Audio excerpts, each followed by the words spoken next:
તો મિત્રો આ છે સુરત શહેરનો VM ક્રોઝવે અને તમે જોઈ લો અત્યારે લોકો સાઇબેરિયન પક્ષીઓને ચણ ખવડાવવા માટે તો આવી ગયા છે.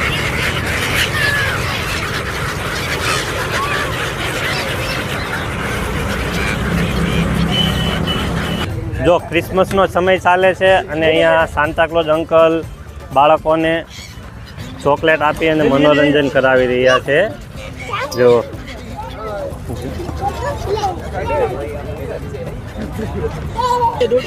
સાઇબેરિયન પક્ષીઓની સાથે સાથે સાન્તાક્લોઝ અંકલ જો બાળકોને ટાટા.